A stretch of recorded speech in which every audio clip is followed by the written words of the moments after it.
Hey guys, today we're with Nicole Devlin. She's life coach and host of the From the Nth Power podcast. And we're going to talk about that very topic, power, and how it relates to us in our work, business, and personal lives.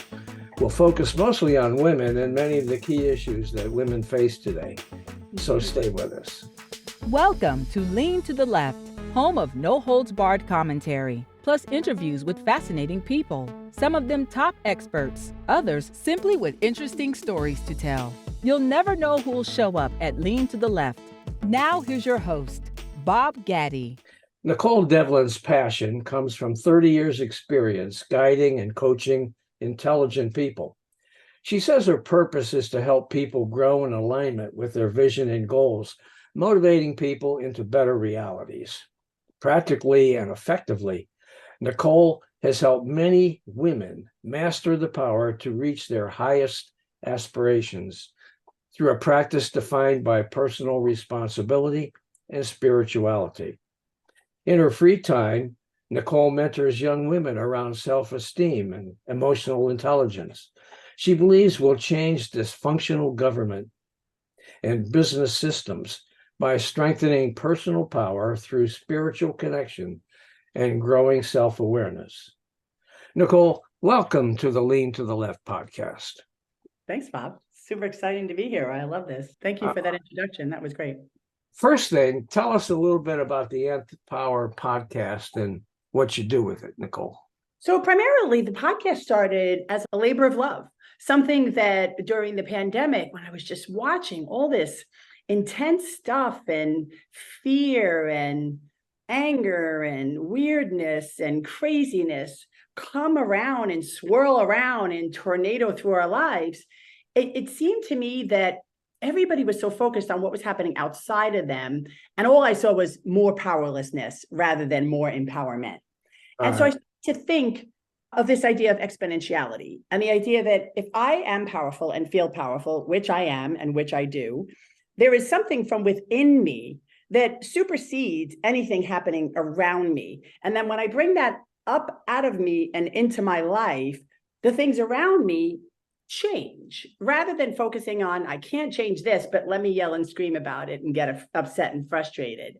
So I just started to talk about that, talk about internal power and starting with the seed within you and growing it like exponentiality, multiplying by itself. And I just started to talk about that. And I committed to a weekly podcast. And I think I'm about 2 years into it. And I really like it. I just now am starting to invite guests to my podcast too. So that's been an interesting switch also.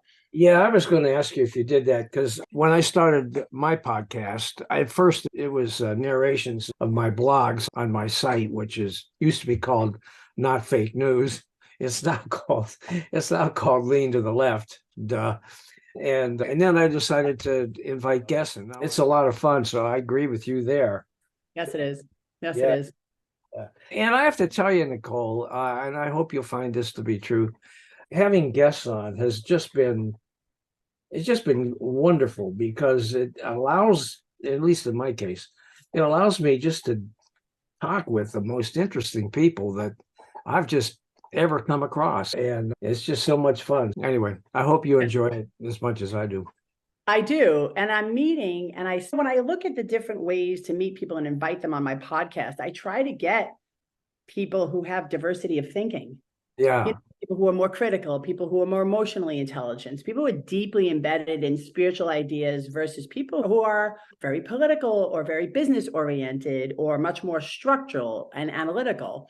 Mm-hmm. And so it makes for great conversations, because if you dig deep enough, there's these common threads we all have, and you could that's been great. I'm sure that your podcast fits nicely into your practice, right? Oh yeah, it does. It certainly does. And if for someone who's like a life coach effectively is what I am, vocationally speaking, and by title, it's this subject of power and personal power. And even like a lot of the other things that people are talking about, they're so nuanced. There's so many different facets. We could talk all day. People's opinions vary. Their experiences vary. Their educational leans and political leans and pepper their opinions and their experiences. And it's fascinating how much there is to talk about. Okay. Yeah. Talk a little bit about your practice and what you do to help women achieve their goals and objectives. Yeah, are your clients only women or do you work with men as well? I do work with both. And I have, but the mentoring that you described in the beginning is mostly with women. And that started a long time ago. And it's not necessarily in the professional realm. That's just been something that took off on a personal level. About a year ago, during Women's History Month, somebody asked me how I feel about women's issues. Things like, do I march? How outspoken am I? And what do you think, he said to me, is the most prominent issue facing women today? I said, you know what? At the end of the day, and I think this goes back to my mother's generation, my generation, the younger generations, it's confidence. Professional women, stay-at-home moms, the not enoughness and the low self-esteem, and this idea that they're somehow starting behind the eight ball and all that kind of stuff. So what I aim to do in my coaching progress, and if you know about coaching, you're deeply listening to another person to find out where they're at and where they struggle. And there are consistent themes for men and for women, and in the professional realm versus the is to help people swim past some of those limiting beliefs, up level their life to the place that they want to go through specific goals and actions, and really get clear who they want to be. So with women, I think the beauty of the feminine is that could be anything you want, especially in the world we live in today. And I think sometimes the struggle that I see with the confidence is somehow the message is still in there that, no, it can't be anything I want. There are these obstructions. And I think some of those obstructions are more internal than external. So I help people dig into those obstructions and limiting beliefs and core problems of esteem and worth and et cetera, to define and design a different way to live and which projects a different outlook onto their lives. Okay. Now, on your website, Nicole, which is NicoleDevlin.com, by the way, you know that, but our guests don't. I hope I know that, Bob. It just occurred to me when I read that. She knows this already. What am I saying this for? You asked this question: is your job or business making you stuck, frustrated, unhappy, and you invite viewers to take your quiz and find out what to do? So tell us, what are the reasons this happens? And what's your advice for those people who are experiencing such frustration and unhappiness? So why that happens? Speechless. Look at that. I have her speechless. I'm thinking about it because it's a two-part question. So I want to make sure I reiterate the question and remind myself to answer the second part. I got it. What are the reasons for that stuckness? Yeah. Human nature is such, I believe, anyway, male or female, professional or personal, once again, that we go into things, I think, with the best of intentions and with excitement and enthusiasm that things are going to be whatever, the best. Yeah, there are people roaming around that maybe are naysayers or not, or glass half full, and don't see things like that. But ultimately, when we enter a new thing, a new job, a new career, a new business, there's excitement, there's passion, there's enthusiasm, there's the idea of pending joy, and then there's trepidation at the change. And I think what happens with people is when things start to go awry and doesn't actually meet that expectation, they don't exactly know what to do. And more people than not stick with something long past the point of it making them unhappy. And they get what we call stuck.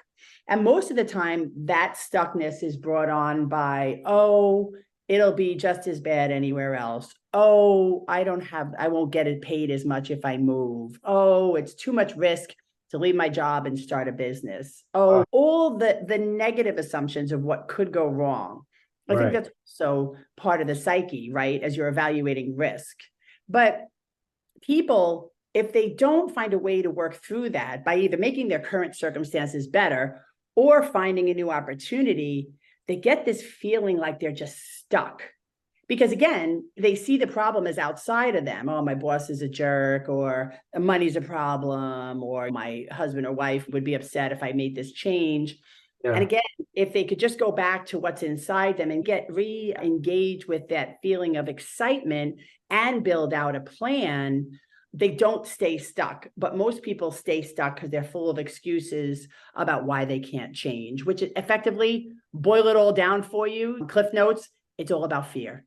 And most people's fears are subconscious. Most people's fears are as old as they are. And it's hard to talk through those things. And you, no matter how smart you are, you can't do it yourself. But smart people are like, oh, I'll figure it out. I'll figure it out. I'll just stay another month. I'll stay until I get my bonus. I'll figure it out. To the second part of your question about what piece of advice would you give, selfishly speaking, I'd say hire a coach. Now, secondarily, though, if that's the picture for you, you got to start looking inside at what moves you, what motivates you, what you really want, reconnecting to, does this job situation, what have you, fit really who I am? And some people need to take a step back even further than that because they can't even answer the question, who am I? They'll say, oh, I'm an accountant, or I am Nicole, or I am, and that's not necessarily who they are. Is deeper. It's the entirety of their experience, their life path, their journey, who they want to be is a part of it also. So people get stuck and then they get frustrated and then they get unhappy. And then I'll just end on this as the last part of your question. They're convinced that the more stuck you stay, the reason why unhappiness and stress and further anxiety and depression occur is because you continue to talk about how horrible it is. And you'll talk about it to anyone who'll listen. And it's just an ongoing, oh, it's so horrible. Or the more you talk about something, the bigger it gets, both externally and internally.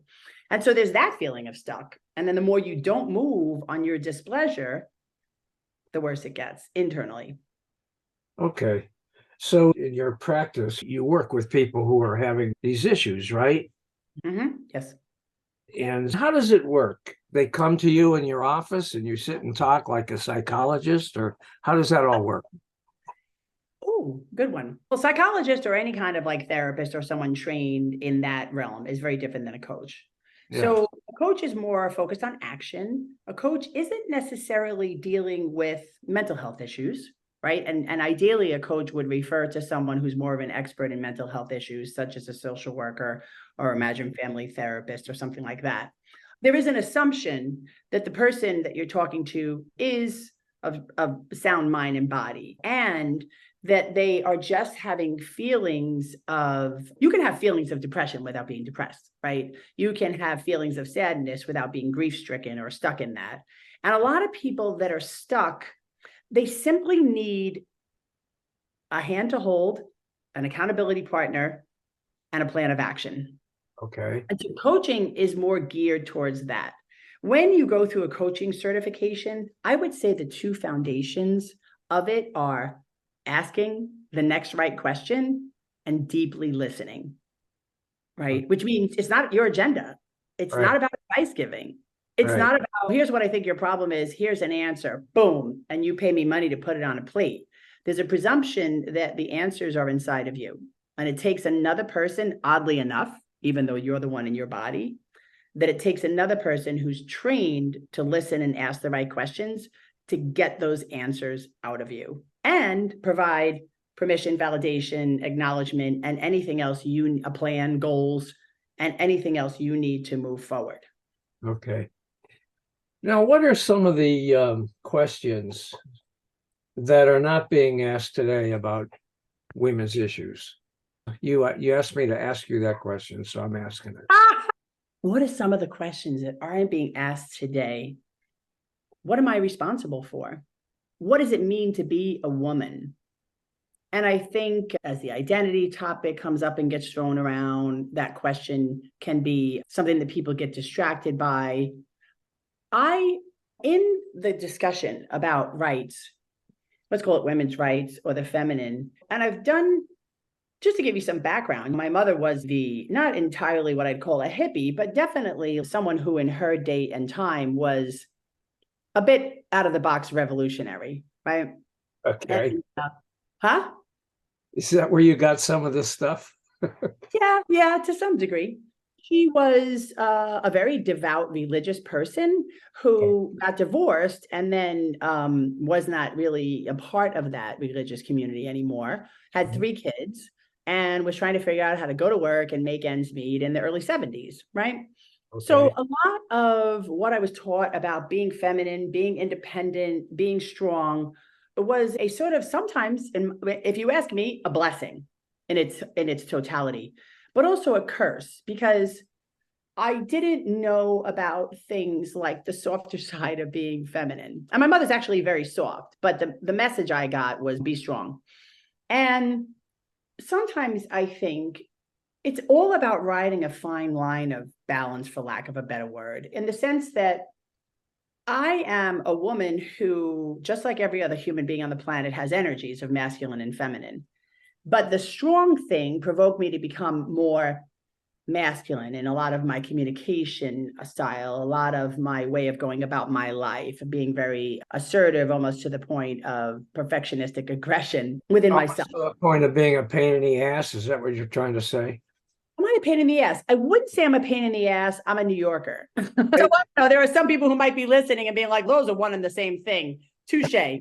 You're probably spot on about that. Yeah, I speak my mind. I say what I want. I'm very direct. And I didn't avail myself of the softer side of listening, Okay. being passive, taking a back seat. And so back to what's missing in the conversation. Like a couple of years ago, let's say starting in 2016, women started to get more vocal. A lot of the things that people were talking about, the conversations that were happening with my female friends, of which, by the way, I have a lot of female friends, they were disjointed, overly emotional in a way that I was like, I don't even know what to do with this energy. And it wasn't like I was not capable of listening to someone who was upset. It threw me off, and it started me down the path of, what does this all look like? What is it going to look like? How do I feel about myself as a woman? What am I responsible for in terms of my being, my expression, my example, my capacity to be assertive and strong and confident as a woman, but also to be able to be soft and movable and creative and just going with the flow. And I think that that's what the feminine is to me. And that's what's missing, is you hear a lot of this talk that's very lopsided around, this is what women's rights look like. This is what it means to be feminine. This is what it means to be a woman. And I find when I start having one-on-one conversations with my friends who won't be as loud in their point of view, they feel the way I do, is they don't really know where their voice belongs in this overarching, what often comes across as angry kind of energy. They don't know where to insert their voice into that. So I'm just going to insert my voice because it's who I am. It doesn't matter. There's no right or wrong here. Okay. So I have another question for you. Good. How is it that women sometimes keep other women stuck? Oh, okay. So I'm going to answer that question on the level of business, because I also recognize that, okay, actually, I'm going to have a two-pronged answer to that. All right. My experience in the past couple of years of women in business is, and again, this is like the kind of conversation and topic that gets really skewed. I've worked for a couple of women in leadership, C-suite VP positions. And there's the sense that I'm just, to be blunt, working for another guy who just happens to have some boobs. It's not a different or more nurturing relationship. And I know women that are female leaders that are astounding, capable, intelligent, beautiful, natural, creative. And that hasn't been my experience in the past couple of years. And there was this thing way back when called the Queen Bee phenomenon. Do you know what that is? No. It was right, basically because positions in power or leadership were sparse in business or corporate America, that one would suggest or think that when a woman rose up, she'd easily give a hand to bring other women up with her. And what happened was the opposite occurred, that once a woman rose up, she recognized that there was so little room for women that she became more protective and exclusive of her position. Okay. And thereby excluding other women is the sense, right? Now, I wasn't there when this was developed, but that has been some of my experience some of the time. Which again, if in fact that does still happen, then the women below this said woman in a position of power may in fact be holding down or holding back. Like I had a contractual gig some short time ago for a nonprofit, very like what I would call feminine driven organization, lots of talk about how you feel, et cetera. And the woman in charge was oftentimes very aggressively either indifferent or dismissive of other, not even just women, but people and what they had to say. To just answer, just to flip over, because I don't even know what I want to continue to say about that, to the more personal side. In the past couple of years, like a lot of the women that I knew that were very angry, let's just say about the Me Too movement, and very angry about the political scene at that point in time. Again, there was such a strong feeling and strong sentiment that even the hint that you could feel differently was like, you didn't even want to speak up. You didn't want to say anything because you're like, I don't even want to incite more emotion or ingest more emotion into this topic. So I'm just going to lay back and watch. And I just watched women I know a long time. It was interesting. I don't even know if I can elaborate more. It was definitely disruptive. It was definitely hard to sit through. And I also learned a lot, right? So that's the other part of the beauty of life. If you can sit back, like you asking me when we started, we're just going to see where it goes. Right. If you can watch and trust that things are moving in the direction they're supposed to go, you're going to be all right, right? Yeah. You can figure out what you have to say about the subject or not. Yeah. When it comes to all these women's issues, and there's plenty of them and plenty of areas where action needs to be taken, I'm sure. Yes. But lots of times it just seems we're going to blame the men. It's their fault. It's not our fault. You can't do that. Are you asking me if I can do it? I can do anything I'm I want. asking you, is it right just to blame men for the problems that women have? In short, the answer is no. So if there's a system, and I don't even want to say this out loud, but I'm gonna. Right. If there's a system, sexism, racism, misogyny, guess what?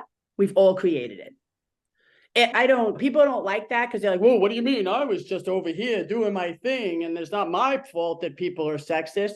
Yeah. No, when I say we all created it, nobody's pointing the finger at you as yourself, as an individual, but there's just all these ways that we buy into things and then turn around and say, we don't like the way it is, but how many times did you speak up or decide that that wasn't okay and you weren't going to do that or live like that versus keep your mouth shut? And again, we all know that wasn't easy. Like, for example, for my mother going into the work world and probably having her butt smacked and people doing things to her that if it was today, she would have probably quit and sued. Like, it was a different time. It was a different way. It was a different mentality. But we've created what we have now. And for me, it's up to me to change it. I'm not content to sit around and complain about men, first off, quite frankly, because I love men. Okay. I love men. I love everything about masculine energy, including that within me. And so for me to sit back and be like, oh, you're the problem, and if you'd get out of my way, I can be okay. That's the very thing my podcast is trying to veer people away from. You can't, there's no peace in blaming what is on something or somebody else. Do what you can to make it different. Change the message outward from what you think and feel. Change the way you think. There's a million myriad suggestions I can make of how to change your mindset so you can be more at peace with what is, and then sit back and decide what you want to do to make it different. What are some of the stereotypes that women have to deal with when it comes to all of this? Are we talking stereotypes socially, with men, with women? Yeah, in terms of, I guess the question is, how do women step into greater power without allowing stereotypes to continue to define them? I guess that's the question. Like the angry woman, the crazy bitch, that kind of stuff. Yeah. This is the thing. Okay, let's go back to the confidence issue. Okay. I never want to come across as a crazy bee. I don't want to come across as a what? A crazy bitch. Okay. I don't want to be an angry woman. There's something highly unsettling about that because it feels like a loss of control. And so I think that even as I step back to what I said earlier about that feeling around 2016, that was a beautiful thing in retrospect, because anything that makes me uncomfortable, it's up to me to get comfortable with or change it. And so the stereotype of the person who's highly elevated and angry, and everybody knows that, anybody who's emotionally intelligent knows that anger is a valid emotion. right? It's not about whether or not you get angry. It's what you do with the anger. Right. And if you've delved it all into things like, there's a book called Power versus Force by a guy named David Hawkins. He talks about the vibrations of different energies and emotions. And that, in fact, yes, the vibration and emotion of anger can bring about a lot of change through its disruption, but it's also fundamentally and negatively disruptive to the individual. So in other words, like as a woman, that energy, I need to accept it and embrace it and nurture it in me and around me. But I also need to do whatever it is I need to do to change my perspective, because I can't make progress without peace from within. A part of, I think, what people don't know what to do is like when a woman gets angry or feels crazy, she doesn't necessarily know how to express that. Or if it gets expressed, other people are uncomfortable with it. And it's because on some level, at least according to my personal experience, once you get angry, like I'm all for sitting with somebody being angry, feeling crazy, screaming about injustice. What are we going to do now? What do you want to do with that? Because otherwise it's just emotion. And then you're left with a black cloud that's just been plopped, right? I don't know that I have a specific answer, but those stereotypes are there, I think, because people love labeling stuff that they don't understand. Yeah. My job is to understand it so that I don't have to label it, but that doesn't mean I won't label it first to try and understand what it is. So I'll see the same things anybody else. Oh, that crazy bitch. What's up with that? She's so angry. But I want to understand what's behind that so that I can understand what to do with it. And again, what to do with it doesn't mean let's figure out how to get rid of it because it's not okay to be angry. No, anger is an indication, like every other emotion, of something that's wrong. Okay. Now there are some things that are wrong. Like one thing that's wrong is that according to the Pew Research Center in 2022, women earned an average of 82% of what men earned for the same work. Now that's wrong. What needs, in your opinion, to happen to increase gender fairness when it comes to the workplace? I think the problem with statistics always to me is who's the audience? Who did they survey? I've read something, and I wish I could cite it, but I can't right now, about somebody evaluating that number and actually deciding that wasn't necessarily entirely accurate. And I'm not here to say it is or it isn't, but let's just presume that it is. And I go in for an interview and it's advertised. Is that number what it is because women don't ask for the kind of pay that a man would ask for?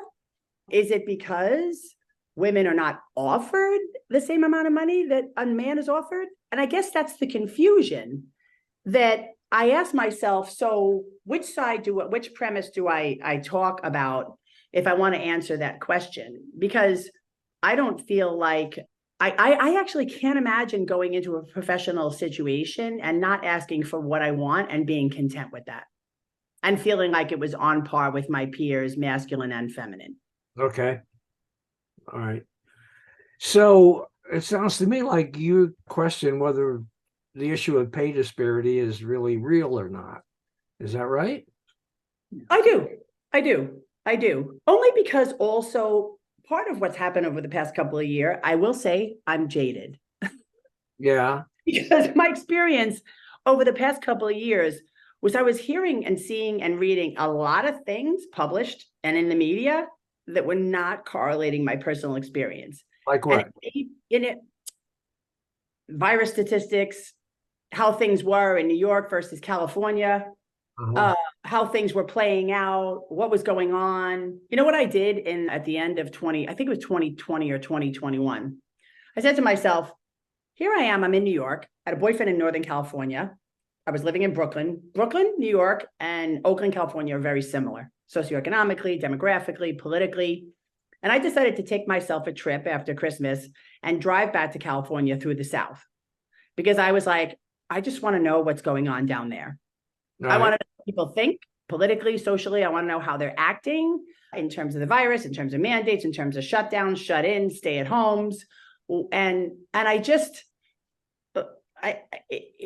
everything I experienced was not necessarily what was told to me or being told to me, both through people's posts on social media and in the national news media. And it just made me feel like I don't know what is credible anymore. And I feel like also sometimes the massive messaging out there is very much one-sided. And so it's hard to discern what's true until you actually talk to people about their personal experience. So I don't have any female friends that are like, I don't feel like I make enough money, or the dude I work with is making more than me. Okay. Okay. Yeah. Are there other issues though besides pay that where there are disparities between the way women are treated versus men in the workplace that you deal with in your work? I think leadership. And this is a disparity that I think is a beautiful thing about women. The women I know who are in positions they manage people, they have either a fiscal or people type responsibility in their workplace. Yeah. They feel a very strong sense of responsibility. They do take care, at least again, I'm talking about the women that I'm close to. They do take care to understand what it means to be a leader by example. They do have more of a nurturing and even, I'll use this word loosely, maternal approach to their teams, their work, their clients, their company. And I do think that is what business needs more of, is that confident sense of what it means to show up powerfully and lead.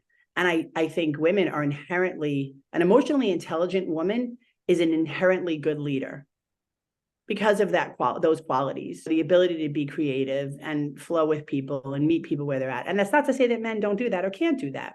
Yeah. Okay. But yeah, it's more of the empowered, evolved, emotionally intelligent woman who's really understands her own emotions, understands her capacity for her, like to express her strengths, Yeah. and her capacity to lead people through understanding, tolerance, unconditional love, and things like that.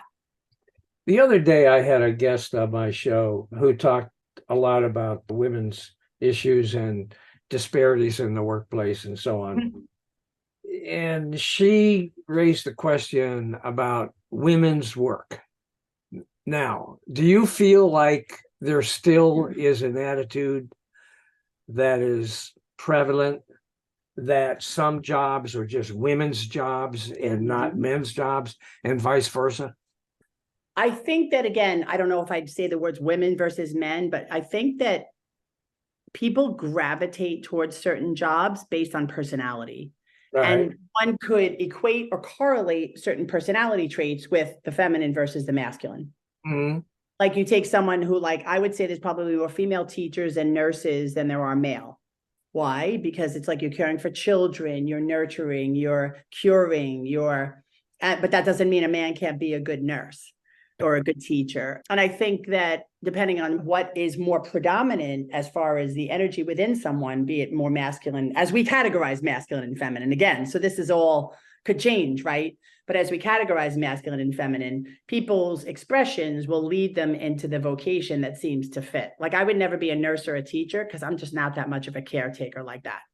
I think it's a different question also when we talk about women's work, because I think I know who you were talking about, and I watched your TED talk, and it was like very much about like the home versus the workplace, how we're conditioned, nurtured, how we grow up to take on roles in the home. And quite frankly, Bob, over the next couple of years, we're going to have to resolve some of these things about how men and women interrelate and parent in the home, because I believe that the predominant message there is that women are like, I have to get it done because he's not going to do it, or I'm going to do it better, or I'm the one who's going to do it right. And then women are stressing themselves out, trying to be everything at home and then have a full-time job. Yeah. I just don't think as a society, we've really resolved what to do about that. So that's a unique situation that I'm not in because I'm not a parent. I don't have children in the home that I'm caring for. Yeah. Right. But that brings up the question of work-life balance. And was it different for women as opposed to men in trying to balance what needs to happen at home compared to when it needs to happen at work? In short, I'd probably say yes. Again, especially if there's children at home. Yeah. Why though? Hmm? Why? Why should it be different for women compared to men? It shouldn't. Okay. However, again, going back to the sense of responsibility, who is creating that, who created it before, and who's recreating it now? And those are really the bigger questions. Because as men and women learn to relate better and work better together and match each other for whatever, then the men and women can share a different level of responsibility in the home, which will change the dynamic when they both go out to their respective professions. Okay. So it's like, why is it like that? And again, when we go back to responsibility, if you ask a woman, you've got all these ideas about how it is, express yourself, ask for what you need, find a way to have more balance, for lack of a better word, if you're dissatisfied. But I know a lot of women who are like, they'll just want to complain, but they don't want to give up the reins of control to a man in the home. Got it. Now, your podcast focuses on power, right? Henry Kissinger once said that power is the great aphrodisiac. Do you agree with that? No, only because I think that statement comes from someone who's in political power. And political power, yes, is an aphrodisiac. Political power, business power, the power of money, people who have those things at their disposal, a position in a company or ownership of a company, or someone who's got a lot of money, property, prestige, so to speak. What I would disagree with, and this again, going back to how men and women are going to need to work out their own roles and their own sense of responsibility in the home. What my podcast is aiming to do is to veer people in the direction is like, you need to work out your own sense of power within yourself. Okay. We all have an ego. As soon as I start to get power of any sort, and it may be that people like me, it may be a promotion at work, it may be a community position, a political position. Yeah, the ego is going to go to work like, look at who you are. Yeah. Aphrodisiac, because we all have an ego. But I think the people that I really admire are the people who have the power that comes from what I call servant leadership. Like they're powerful and they're still humble. Okay. Now, you say that we'll change dysfunctional government and business systems by strengthening personal power through spiritual connection and growing self-awareness. Could you elaborate on that? What do you mean by that? That's what I said before. It's, you want to, like, if I'm an individual, am I going to topple the government? No. Yeah. Right. However, let's just say I'm working with a woman and I'm like, okay, so you want a better life. You have all these problems in your marriage and home, you have kids. I believe that I'm changing the future by helping another woman, especially one younger than me. If I can build her confidence, help her balance her life, figure out what she wants, how to go after it, maintain her own sense of responsibilities and integrity, her relationship with her husband's going to change. Her relationship with her kids are going to change. And so my one little life is going to affect now 5 people positively. That's, if you want to go back to what I believe is the greatest change movement ever, which was the civil rights movement in the 60s. And what they did, which was so powerful, is they absolutely unequivocally stood for what they believed in. They went and sat in diners while people threw them on the floor, threw coffee in their face, put whipped cream in their hair, kicked them in the face, kicked them in the stomach. And every single time they got up and they got back in the chair. Because there was no fighting to do anymore around that topic. It was just going to be consistent standing. Same thing with the women's suffragette movement. Okay. Right? Women, day after day after day, they stood at the gates to the White House. I don't know a lot of women that would do that today. It's easy to sit behind my keyboard and complain. Yeah. Go out, winter, spring, summer, fall, and stand outside for what you believe in. Stand and sit where you rightfully belong, and sending the message that you can't keep this chair from me. I have just as much of a right to it as you do. That's powerful. That's powerful. So this idea of dysfunctional governments, let's tear it all down, let's change it. Yeah. Our democracy needs a little bit of work, right? It's time for change. But I do believe that the idea that each individual person attached to their purpose and attached to their sense of responsibility, when they decide who they are and what they want to see in the world, and they get busy, it's already happening with people's podcasts, with the way people are leaving jobs and going off on their own and trying to find their purpose and do something differently. There's a powerful movement going on right now. Okay. Now, what about the issue of women's reproductive rights, Nicole, and the ongoing efforts by many politicians to restrict and even criminalize abortions? I know that doesn't play into your work, but I just thought I'd ask you that question because you're smart. Oh boy, Bob. You don't want to do it? I honestly, it's whether I answer it or not. Here's how I feel. Is it the rescinding of the Roe v. Wade, which is effectively what started a lot of this conversation? Yep. I know that people are upset by that, and I don't want to take away anybody's feelings that they feel really strongly about. But part of, again, what happened with me is a couple of years ago is that I want to understand every side and every feeling. People who are anti-abortion versus people who are pro-choice. I have my own feelings. I do think that if a woman has to do that for whatever reason, it's very personal. It's also really highly spiritual and emotional. Should the government be involved in that? I don't think so. And no, Roe v. Wade was no, that's wrong. No, that is right. Okay.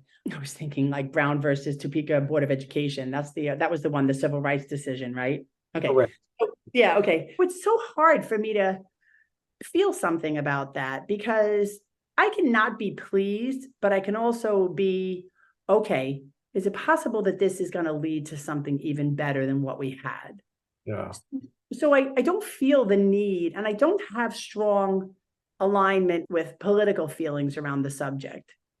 And I'm more than open to people having conversations about things. But here's the other part of it. The one thing I learned the past couple of years, there are some things people can't talk about, and I can't talk to them about. And I'm willing to have a conversation with anybody about anything, but not somebody who just wants to yell and scream about it and can't have open discourse.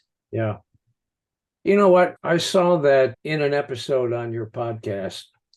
You said you were naked. Why did you do that? And what was the result of that? Why did I do that? Yeah. Naked is naked. You got a lot of clicks, huh? I don't know. But just to be clear, what Bob's talking about, it's on my website. But I was naked, but you couldn't tell. You could tell I was naked. But the funny thing is my hair is long. So if I put a tank top on, you might think I'm naked anyway, because it would cover the straps. But in this particular podcast or episode, I was naked. And I just had a moment of vulnerability and risk that aligned at the same time, Bob. And it just took me into this place. What if I actually got on and was naked? And by the way, I am not self-conscious about my body. And if Facebook let me, I would have been totally naked, but you can't do that. I just feel like part of that was me wanting to express, part of it was a little bit of taking a risk. Because I also believe that if you're in business, that's a lot of it. You think of the scariest thing you want to do and you just do it. Right. But I also just wanted to be raw. I just wanted to be in that moment and say a bunch of things that I was feeling strongly about. And somehow a little inkling of something got set off for me, like, oh, I think I'll just be naked. It just cracked me up. And Thank you. Yeah, I thought, how creative is that? That's really good. I'll bet she's tried. got a lot of clicks. And I bet you they're watching it all the way through, too, to see if she shows anything more. Oh, man. Nicole, it's been a pleasure. I really enjoyed talking to you about all of this stuff. And I want people to check out your Nth Power. What's it called? From the Nth Power. From the Nth Power podcast.